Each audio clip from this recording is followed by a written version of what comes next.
ছাত্ৰ-ছাত্ৰীসকল আজিৰ ভিডিঅ'টোত আমি লক্ষ্যবস্তুৰ ভিন্ন অৱস্থানৰ বাবে উত্তল লেন্স এখনে আৰু অৱতল লেন্স এখনে গঠন কৰা প্ৰতিবিম্বৰ বিষয়ে বুজিম।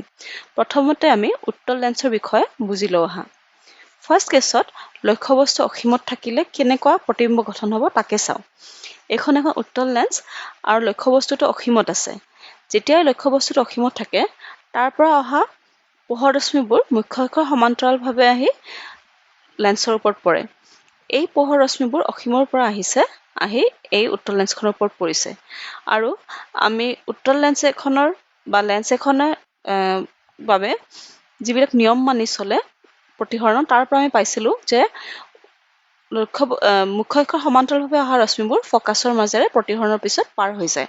সেয়েহে এই দুডাল ৰশ্মিৰ বাবে প্ৰতিসৰণৰ পিছত আমি এই দুডাল ৰশ্মি পাম আৰু এই দুডাল ৰশ্মি আমাৰ এই পইণ্টটোত কটাকটি কৰিছে। সেইকাৰণে আমি অসীমত থকা এটা ডাঙৰ বস্তুৰ বাবে এটা সৰু প্ৰতিবিম্ব এই পইণ্ট F2টোত পাইছোঁ।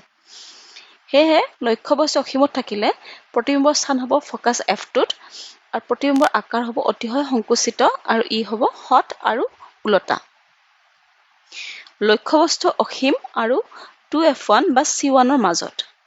এতিয়া লক্ষ্যবস্তুটো আমি অসীম আৰু এই পইণ্টটোত আছে।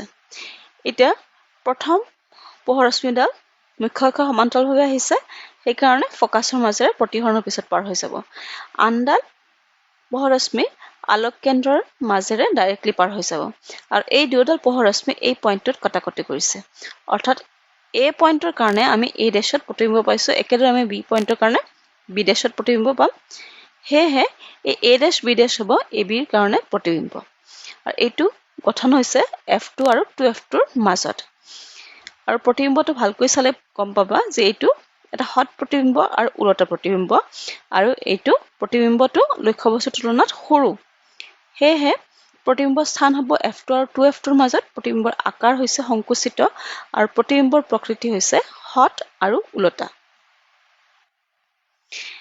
এইবাৰ লক্ষ্যবস্তুটো 2F1ত ৰখা হৈছে। 2F1ত লক্ষ্যবস্তুটো ৰখাৰ পিছত প্ৰথম পোহৰ ৰশ্মিডাল মুখ্য অক্ষৰ সমান্তৰালভাৱে লেন্সৰ ওপৰত পৰিছে, প্ৰতিসৰণৰ পিছত ফকাছৰ মাজেৰে পাৰ হৈছে। আনডাল পোহৰ ৰশ্মি আলোক কেন্দ্ৰৰ মাজেৰে পাৰ হৈছে আৰু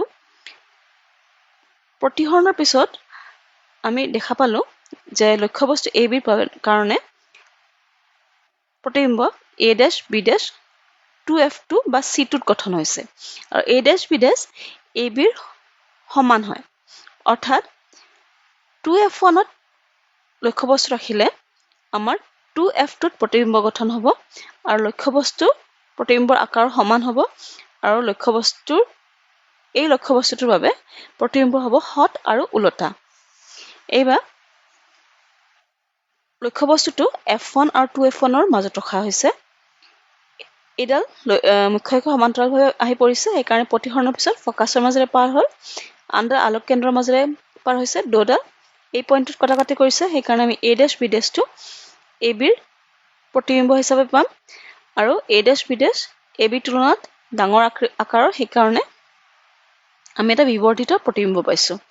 সেয়েহে প্ৰতিবিম্বৰ স্থান হৈছে 2F2ৰ পিছত, প্ৰতিবিম্বৰ আকাৰ হৈছে বিবৰ্ধিত আৰু হট আৰু ওলটা হৈছে ইয়াৰ প্ৰকৃতি।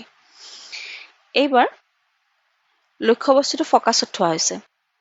প্ৰথম পোহৰ ৰশ্মিডাল প্ৰতিসৰণৰ পিছত F2ৰ মাজেৰে পাৰ হ'ল, আনটো আলোক কেন্দ্ৰৰ মাজেৰে ডাইৰেক্টলি পাৰ হৈছে।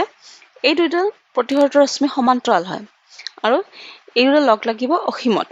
সেয়েহে আমাৰ প্ৰতিবিম্বৰ স্থান হৈছে অসীমত, আকাৰ হ'ব অতিশয় বিবৰ্ধিত আৰু প্ৰতিবিম্বৰ প্ৰকৃতি হ'ব হট আৰু ওলটা। মনত ৰাখিব লেন্সৰ ক্ষেত্ৰত যদি লক্ষ্যবস্তু এইফালে আছে, প্ৰতিবিম্ব এইফালে গঠন হৈছে, তেতিয়া প্ৰতিবিম্ব হট হ'ব, ওলটা হ'ব আৰু প্ৰতিবিম্ব যদি লক্ষ্যবস্তুৰ একে দিশতে গঠন হয়, অৰ্থাৎ এইফালে যদি আমাৰ প্ৰতিবিম্ব গঠন হ'লহেঁতেন তেতিয়া আমাৰ প্ৰতিবিম্ব হ'লহেঁতেন অহট আৰু থিয়। এইবাৰ আমাৰ লক্ষ্যবস্তুটো ফকাছ আৰু আলোক কেন্দ্ৰৰ মাজত ৰখা হৈছে। পোহৰ ৰশ্মি মুখ্য অক্ষৰ সমান্তৰাল, প্ৰতিসৰণৰ পিছত F2ৰ মাজেৰে পাৰ হৈছে। আলোক কেন্দ্ৰৰ মাজেৰে আনডাল প্ৰতিসৰিত ৰশ্মি পাৰ হৈ গৈছে। এই দুডাল পোহৰ ৰশ্মি যিমানে এইফালে আহিব সিমানে আঁতৰি যাব আৰু দুয়োডালে লগ লাগিব লেন্সখনৰ লক্ষ্যবস্তু থকা একেফালে অৰ্থাৎ এই পইণ্টত। সেয়েহে এ ডেছ বি ডেছ হৈছে এবিৰ এটা অসৎ প্ৰতিবিম্ব আৰু আকাৰটো দেখিয়ে বুজি পাইছে নিশ্চয় যে আকাৰটো বিবৰ্ধিত। সেয়েহে প্ৰতিবিম্বৰ স্থান লক্ষ্যবস্তুৰ সৈতে লেন্সৰ একেফালে, প্ৰতিবিম্বৰ আকাৰ বিবৰ্ধিত আৰু প্ৰতিবিম্বৰ প্ৰকৃতি অসৎ আৰু থিয়। আমি বুজিলো যে উত্তল লেন্সৰ ক্ষেত্ৰত সৎ আৰু অসৎ প্ৰতিবিম্ব দুয়োটাই গঠন হয়। এইবাৰ অহা অৱতল লেন্স এখনে গঠন কৰা প্ৰতিবিম্ব বিষয়ে বুজিলো। প্ৰথম কেছটো হ'ল লক্ষ্যবস্তু অসীমত। লক্ষ্যবস্তু অসীমত আছে, মুখ্য অক্ষ সমান্তৰালভাৱে এই পোহৰ ৰশ্মিকেইডাল পৰিছে। প্ৰতিহৰণৰ পিছত আমি এইডাল ৰশ্মি আৰু এইডাল ৰশ্মি পাইছোঁ। যিমানে আমি সোঁফালে যাওঁ সিমানে এই পোহৰ ৰশ্মিকেইডাল আঁতৰি যাব। এনেকুৱা লাগিছে যেন এই দুয়োডাল পোহৰ ৰশ্মি এই ফকাছৰ পৰা অপসাৰিত হৈ আহিছে। সেয়েহে এইটোৱে হ'ব আমাৰ প্ৰতিবিম্বৰ স্থান আৰু এটা ডাঙৰ লক্ষ্যবস্তুৰ বাবে এটা অতিশয় সংকুচিত প্ৰতিবিম্ব গঠন হৈছে। আৰু যিহেতু লক্ষ্যবস্তু আৰু প্ৰতিবিম্ব একেফালে আছে লেন্সৰ, সেইকাৰণে আমাৰ প্ৰতিবিম্ব হৈছে এটা অসৎ আৰু থিয় প্ৰতিবিম্ব। সেয়েহে লক্ষ্যবস্তু অসীমত থাকিলে প্ৰতিবিম্বৰ স্থান ফকাছ F1ত, প্ৰতিবিম্বৰ আকাৰ অতিশয় সংকুচিত আৰু প্ৰতিবিম্বৰ প্ৰকৃতি হৈছে অসৎ আৰু থিয়। নেক্সট কেছত লক্ষ্যবস্তুটো অসীম আৰু আলোক কেন্দ্ৰৰ মাজত এই পইণ্টত থোৱা হৈছে। মুখ্য অক্ষ সমান্তৰালভাৱে এই ৰশ্মিডাল আহিছে। প্ৰতিহৰণৰ পিছত এনেকুৱা লাগিছে যেন এই পোহৰ ৰশ্মিডাল ফকাছৰ পৰা ওলাই আহিছে। আনডাল পোহৰ ৰশ্মি আলোক কেন্দ্ৰৰ মাজেৰে ডাইৰেক্টলি পাৰ হৈ গৈছে আৰু এই পোহৰ ৰশ্মি কেইডাল এনেকুৱা লাগিছে যেন এই পইণ্টত কাটাকাটি কৰিছে। সেইকাৰণে এ ডেছ বি ডেছ হ'ব এ বিৰ এটা অসৎ প্ৰতিবিম্ব আৰু নিশ্চয় প্ৰতিবিম্বটো দেখিয়ে বুজি পাইছা যে এইটো এটা সংকুচিত প্ৰতিবিম্ব। সেয়েহে প্ৰতিবিম্ব স্থান F1 আৰু আলোক কেন্দ্ৰ অ'ৰ মাজত আকাৰ হৈছে সংকুচিত আৰু প্ৰকৃতি হৈছে অসৎ আৰু ওলোটা।